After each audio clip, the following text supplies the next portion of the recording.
Retorno à minha fala. E eu fiz algumas anotações, eu prometo ser bem sucinta e breve, eu espero que todos sejam cansados.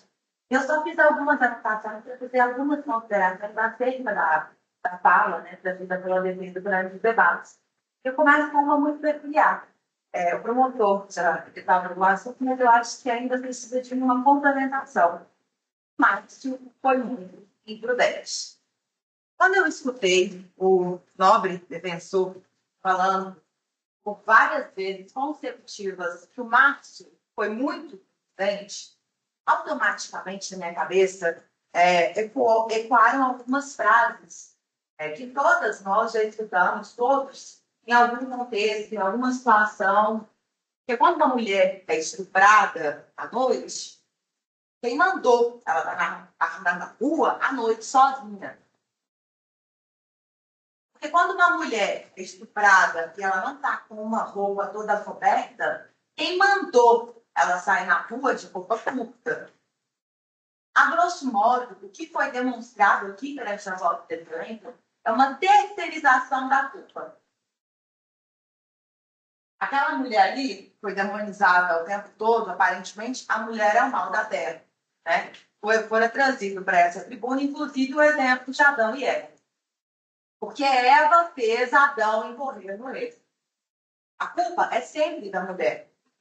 Hoje, aqui no caso, a mulher é culpada, a vítima fatal, que não está aqui para se defender, que nunca mais vai ter voz para se defender, foi imprudente, mas aquele homem é a vítima. A única vítima hoje dessa ação penal é ele. A mulher demonizada, ela que é a culpada, ela que é a causadora, porque afinal de contas ela é adúltera, né? Inclusive, foi feito um trocadilho aqui que eu achei de péssimo tom acerca da fala de que a vítima fatal tinha o hábito da leitura da Bíblia. Ah, pois se ele lia a Bíblia, que inclusive fala sobre adultério. Quem disse que ela era adúltera? E quem disse que o Márcio estava participando de um adultério? Porque foi dito aqui em alto tom, com muita clareza, de que eles estavam separados. Mas a mesma pessoa que traz a informação de que estava sendo traída, e tudo que o advogado nos traz tem que estar com base nas informações que foram prestadas pelo cliente. Mas é a mesma pessoa que fala que um homem de 1,90 m conseguiu dar um chute dentro de um Ford Ka, que é um carro minúsculo, um dos menores carros que se tem no país. Ele conseguiu dar um chute na boca dele dentro do carro de cinto de segurança, na posição do motorista. É muito mais fácil terceirizar a culpa para o outro, para querer escapar de uma punição, de ser responsabilizado pelo que ele fez. Mas eu tenho uma notícia muito triste. Enquanto as coisas erradas compensarem, ninguém faz o certo. Se nós formos coniventes com as coisas erradas, as certas deixam de fazer sentido. Porque, afinal de contas, o mundo que nós vivemos, onde se mata a qualquer preço, onde se pode se matar por qualquer razão, que é supernatural, porque, afinal de contas, quem nunca viu duas mulheres brigando numa festa por bobagem? Parece ser uma justificativa crível? Desculpa, se alguém me fala que uma pessoa matou uma outra brigando por bobagem, que ela está cometida por violência e emoção, eu acho que muita coisa começa a fazer sentido. E aí a gente começa na justificativa até chegarmos no ponto de voltar e retroceder para a lei exterior. E aí vai começar a valer o quê? De justiça? Não, de justiçamento. Porque, afinal, é crível num país e dentro de uma naturalização da violência, matar-se, entender que você pode ser condenado a uma pena de 4 anos com fixação de regime aberto e está tudo bem. E aí você está andando na rua, a pessoa dispara, a pessoa está num dia ruim, ela fala, vou matar esse cara, porque afinal de contas, o outro ele que matou porque não aceitou as mulheres seguir na vida. Eu vou 4 anos de cadeia, regime aberto, por que eu não posso fazer aqui? Pisou no meu pé, minha unha vai cravada. Aquele cara que bate no seu carro, no trânsito, e vem a 1000, acaba com a traseira do seu carro, E quando você sai para questionar embaixo na sua foto, fala que não tocar cada um com o seu prejuízo. Aí fala assim, não, mas pode matar, tá cometido de violência e emoção. Não é justificativa. Sinceramente, sequer o caso dela é justificativa. Foi tentado enfiar o ela abaixo, Vossa Excelência, o tempo todo, de que ele era trabalhador. Ai, mas ele era trabalhador, porque o Eurico era provedor, porque ele tinha filhos menores. Ele agiu por violenta emoção porque ele estava esperando a mulher, e a mulher estava com outro homem. E desafiaram, e chamaram de corno, e zaz. Quando, na verdade, o Márcio também era trabalhador. O Márcio também tinha 5 filhos, os filhos menores. O que muito me causa estranhamento é o fato de naturalizarmos uma conduta, querer justificar o injustificável, de terceirizar a responsabilização e de perceber que, meramente aqui, o que nós estamos buscando hoje é justiça.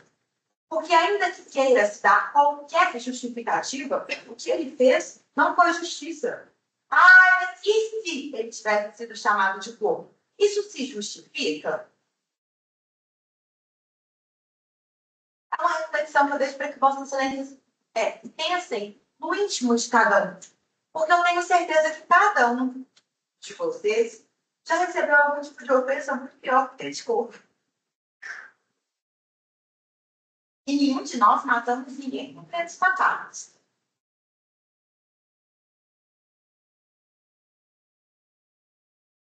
Imagina se a vida fosse resumida e reduzida a justificar tudo que nós fazemos por impulso, que eu não duvido que ele possa ter agido por impulso. Foi lá, fez, não pensou quando ele se aventou que o nosso. Mas eu não acredito também que não tenha pensado. Porque se você quer conversar com uma pessoa, você chega para conversar no formatinho. Tá? Com uma faca desse tamanho. Outra justificativa, outra fala também que eu gostaria de trazer para Vossas Excelências, né, ainda sobre essa questão de que, porque ele era um pai de família, provedor, que não tinha nenhum problema, ele teve só um histórico de uma lesão corporal, que ele tentou negar também, mas o professor perguntou mais uma vez e ele viu que não daria para mentir. Mas a Gilene trouxe no seu depoimento um esclarecimento acerca dessa questão da lesão corporal. E aí eu não sei se vocês se recordam, mas eu gostaria de recordar. Ela traz a informação de que era um cliente que era do bar, que ela era proprietária. Ele cismou que ela tinha um caso com esse cliente. Que ele foi atrás do cliente. A mesma coisa que ele fez com o Marco. Ele foi atrás. Né? Porque aqui primeiro ele falou, porque eu estava atrasado, estava passando. Depois não, ele foi atrás. Eu, quando eu estou atrasada, eu saio, eu deixo tudo correndo. Eu vim para cá hoje, esqueci meus remédios. Saí atrasada. Quando a gente está atrasado, a gente não vai atrás dos outros. Vai se retornando. Ele foi atrás desse cliente do bar. E aí ele agrediu esse homem. Chamou a polícia, que fez todo um procedimento, que tem história criminal. Mas uma pessoa que nunca teve uma passagem, que nunca incorreu no crime, que nunca respondeu uma ação penal, é uma pessoa que, sabidamente, pelo conhecimento de todo, já tinha um comportamento violento, já tinha um comportamento agressivo. E não há que se questionar, e não há que se ponderar e colocar a culpa e terceirizar, jogar a culpa nas costas daquela mulher, que você vai ter que carregar o peso dessa ação penal pro resto da vida, para passar a mão na cabeça de um homem que agiu, ele sim agiu com imprudência.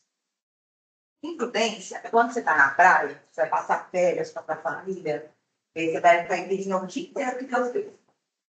Lá pelas 6 horas da tarde, você já está pronto, igual uma mula velha, você entra no mar. Bêbado. E aí, suponhamos que você está numa praia, Recreio de Bandeira, Rio de Janeiro, onda de 2 metros. Você está bêbado, você entra no mar. Você não sabe nadar, isso é imprudência. Não é imprudência você se relacionar com uma pessoa que acabou de divorciar, quando você também é divorciado. E muito para além. Imprudência são os riscos que eu assumo com a minha vida. Eu não posso ser responsabilizada pelo que o outro faz. Porque senão eu nunca vou sair de casa. Porque, afinal de contas, eu posso sair de casa com a minha bolsa e vir um cara, meter uma arma na minha cara e me assaltar. Eu posso estar dirigindo meu carro na BR e vir alguém louco, bom, e bater no meu carro e me jogar no precipício. Teoria dos riscos. Mas eu não posso deixar de viver, eu não posso me privar de viver a vida porque existe um risco de alguma coisa. Senão a gente não sai de casa. Vai ver todo mundo dentro de casa. E aí, dentro disso, de ser pai de família, de ser trabalhador, porque tinha mensagem, porque ele tinha ligado. Separei aqui para mostrar para Vossa Excelência. Doutor, está na página 241. Quando foi apreendido, né, a nossa vítima, Eurico, o telefone dele foi apreendido e aí eles pegaram o material que tinha, né, dentro do aparelho de telefone. E aqui eu trago para Vossas Excelências verem o que foi constatado no momento preliminar. No momento preliminar, foi constatado num grupo, né? O pessoal mandando os vídeos, as fotos do Márcio Monte, uma foto do Eurico com a Girlene, quando eles ainda eram casados.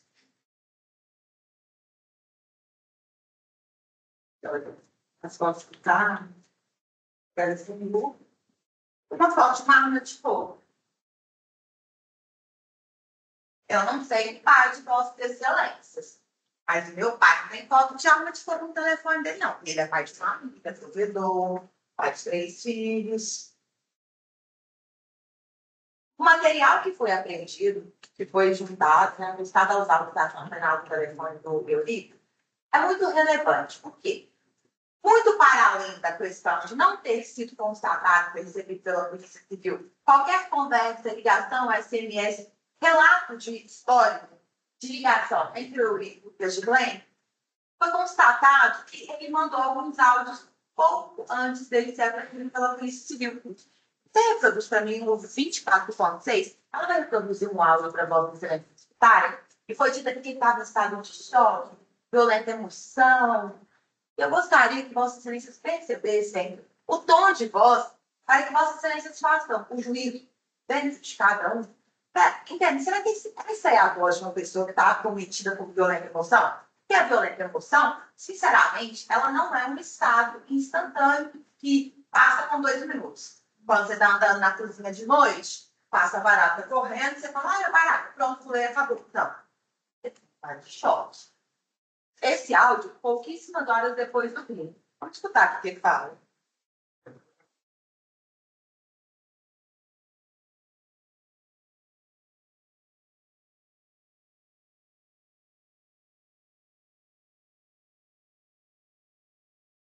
É a voz de uma pessoa que está em estado de choque, que acabou de matar outra com 13 facadas, está desesperado, porque fez uma cagada. E ele não se entregou porque ele é bonzinho, porque ele arrependeu, porque a fisionomia dele, diferente do Pedro Sedento, demonstra o arrependimento dele de uma maneira muito clara. A fisionomia, a postura, a maneira como ele encara cada um, as risadas que ele deu enquanto a ex-mulher dele depunha aqui perante o Conselho de Sentença, isso aí demonstra total arrependimento dele. Nem pode discutir essa parte. Mas eu gostaria de demonstrar para que vocês tenham conhecimento da autoprestação penal e entendam que isso aqui não é uma voz de uma pessoa que está cometida por violenta emoção e que ele não se entregou porque ele viu que fez uma cagada de momento, ele estava com medo de morrer. E ele sabia que tinha dado interrupção, que os vídeos estavam circulando, ele estava com o telefone vendo os vídeos nos grupos, e ele pensou, se eu for para o hospital, eu vou preso.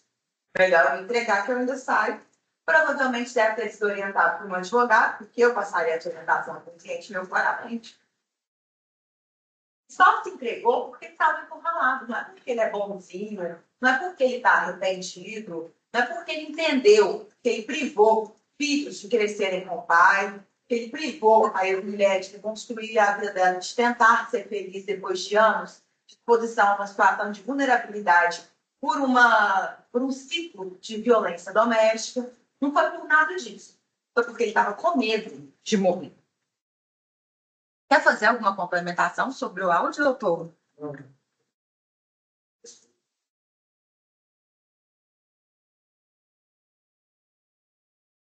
Também foi questionado aqui pela defesa do porquê ele não chegou e conversou, já que os dois eram amigos. Foi dito aqui pela Girlene que os dois se conheciam porque residiam na mesma região. Eles eram conhecidos. Bom, não foi dito, não tem prova nos autos de que eles fossem amigos. Mas eu gostaria de ter uma reflexão também.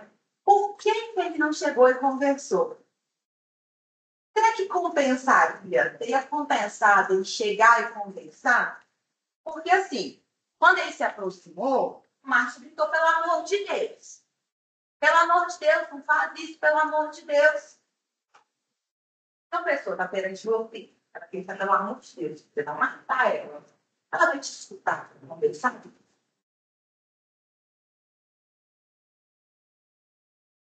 Teria compensado ele ir atrás para conversar?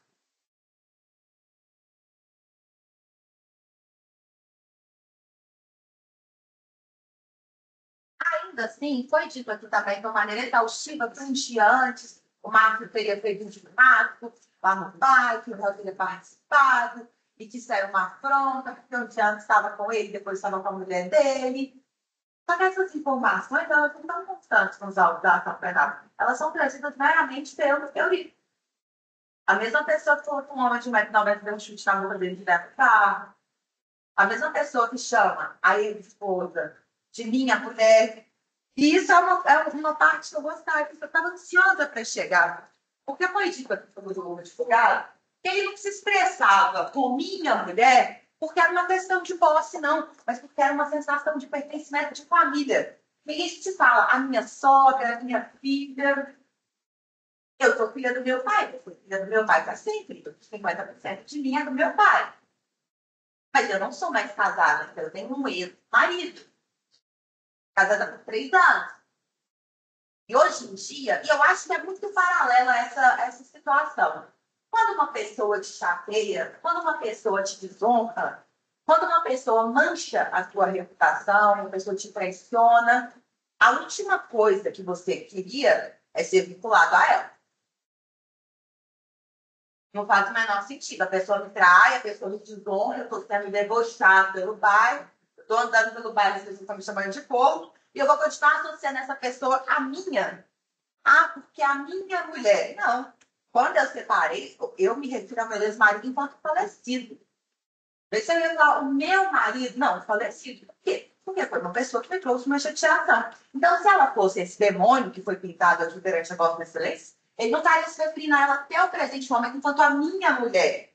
E aí, eu decidi tomar liberdade, porque eu acho que tem coisas que têm que ser pesquisadas. Olha, para a gente comprovar e não discutir. Porque, afinal de contas, minha é ou não é, né, um pronome de posse? Ou é só um sentimento de pertencimento, assim como filha, sogra, que esse filho é para sempre. Sogra também é para sempre, infelizmente. Mas o meu carro, por exemplo, ele hoje é meu carro, eu posso vender, ele pode não ser. Ah, aquele carro que eu tinha, eu não tenho mais. E aqui, conforme está no dicionário Aurélio, minha, significado, pronome possessivo. Determina um substantivo do gênero feminino pertencente à parte de estar relacionado com a primeira pessoa do singular. Ou seja, não pode ser possessivo sim. É uma questão de posse sim. Porque, afinal de contas, se aquele notebook prata não é meu, ele é do promotor. Essa é a minha beca. Mas é que é a tua camisa. Não há de se criar aqui um contorcionismo para querer justificar o que é óbvio. Ah, mas ele não se refere a ela, a minha, porque ele tinha um sentimento de posse, não. Não, ele não tinha um sentimento de posse. Ele matou com 13 facadas um homem que ele estava conhecendo, porque ele não tinha um sentimento de posse. Ele espancou um cliente do bar dela, que ele achava que era amante dela, mas ele não tinha um sentimento de posse. Ela relatou que ele nunca aceitou, quando eles separavam, ela ter qualquer outro tipo de relacionamento, mas ele não era possessivo. Ele fez isso tudo, afinal de contas, por quê? Porque o culpado foi o Márcio, que foi imprudente. Não é porque ele era possessivo, não é porque ele não aceitou o fim de um relacionamento. O pobre coitado do Márcio, esse homem aqui, ó, E deu causa a isso, eles estavam aqui, ó. Ele está ocupado, ele foi estudante. Ah, mas não teve recurso que dificultou, porque o Márcio sabia onde ele estava se enfiando, tanto que ela mesma falou.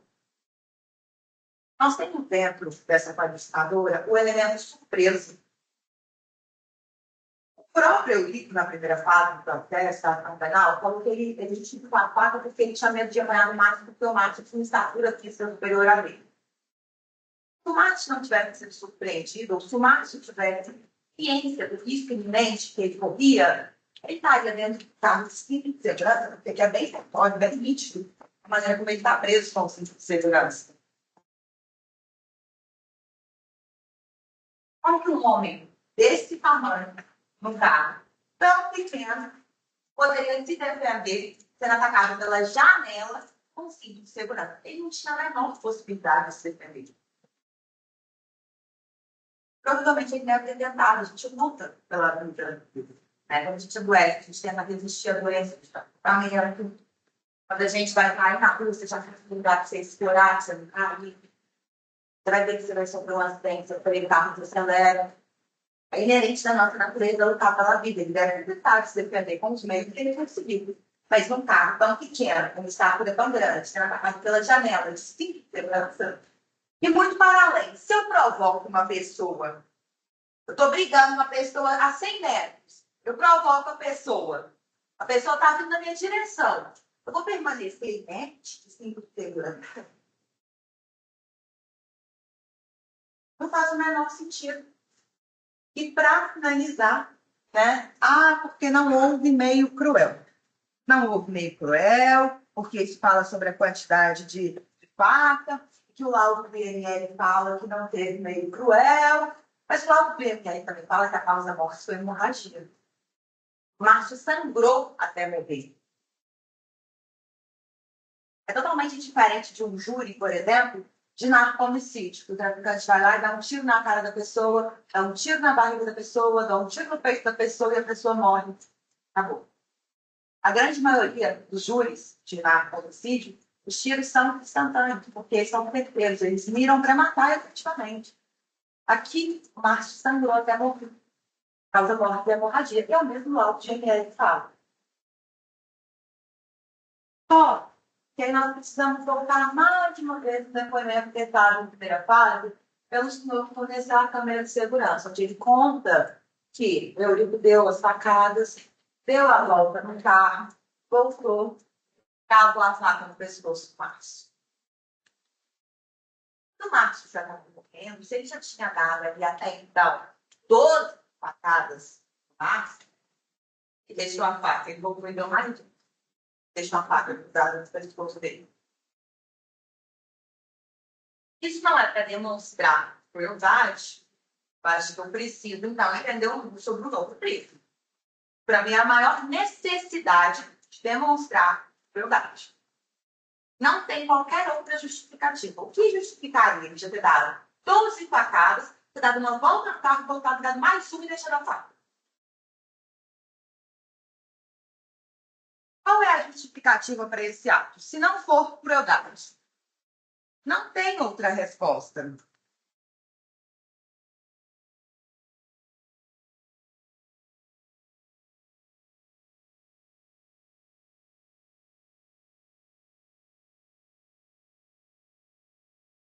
E, por fim, eu encerro a minha fala dizendo agora, Vossa Excelência, que nós não podemos naturalizar a justificativa de um erro cometendo outro erro.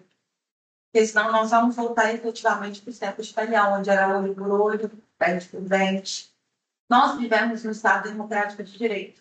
E a nossa segurança jurídica é justamente para respaldar e evitar coisas assim que sejam ocasionadas e que nós estamos reféns dessas situações. A Girlene viveu por anos um ciclo de violência doméstica. Nós sabemos que a violência doméstica ela é muito para além da mulher receber um tapa, denunciar e virar a página e viver como se nada tivesse acontecido. Sobretudo em famílias que são deficientes.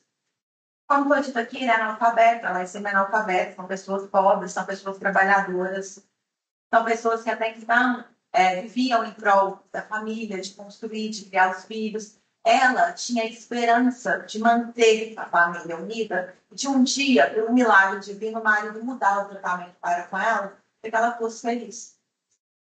Que ela pudesse crescer, criar os filhos com dignidade, para que os filhos pudessem sair, deixarem de estar inseridos em um ambiente extremamente hostil e agressivo.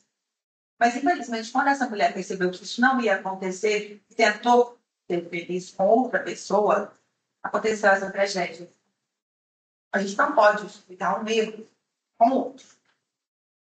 Não é porque ele acha que ele foi traído, porque ele acha que alguém chamou ele de corno, sem qualquer comprovação aqui nos autos da ação penal, e o que não está nos autos, não está no mundo, né? Que nós podemos justificar uma barbaridade dessa. Em 2023, foi o pai dela. Amanhã pode ser o meu. E o mesmo tratamento que eu quero para o assassino do pai dela, eu quero para o meu. Eu quero também, se o meu matar alguém, que seja o mesmo tratamento, porque isso é justiça. Mas justiça não é passar a mão na cabeça de alguém e naturalizar um crime bárbaro como esse, ao mesmo passo também que não seria um excesso. E aqui não foi requerido nem pela acusação, nem pelo Ministério Público, que é fiscal da lei, qualquer pedido que seja em excesso. Não tem o menor cabimento de sustentar perante a Vossa Excelência um privilégio. O privilégio seria se alguém tivesse matado a mãe dele na frente dele e ele instantaneamente tivesse matado logo em seguida o assassino da sua mãe. Se ele pegasse sua filha sendo estuprada voltando da aula à noite e matasse o assassino da sua filha.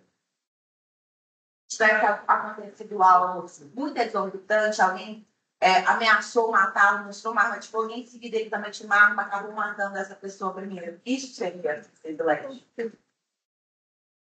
O caso aqui não se trata de ter defendido uma honra, de ter agido sob violência emocional, de ter sido injustamente provocado, mas é simplesmente um homem que não aceita o fim de um relacionamento, assim como tantos outros. E é por isso que hoje o Brasil ocupa o terceiro país que mais mata mulheres. A gente precisa começar a desconstruir esse ciclo. E isso não vai ser realizado passando a mão na cabeça de quem tem esse tipo de prática, culpando uma mulher que é mais vítima do que qualquer outra dessa ação penal, justificando tudo, trazendo a história de Adão e Eva, porque a mulher, desde sempre, é o mal da terra. Mas a gente precisa começar a desconstruir esse ciclo, porque todos nós temos mães, alguns têm filhos, outros têm irmãs. E a gente precisa de um mundo seguro, onde as mulheres possam viver, fazer escolhas da própria vida. Eu deixo essa reflexão para Vossa Excelência e eu desejo que no momento da visitação, Vossa Excelência possam votar com a sabedoria do rei Davi, já que há de se falar em Bíblia, e com a humildade de um franciscano, mas ao mesmo passo também com a serenidade e a plenitude de um monte. Muito obrigada a todos e boa tarde.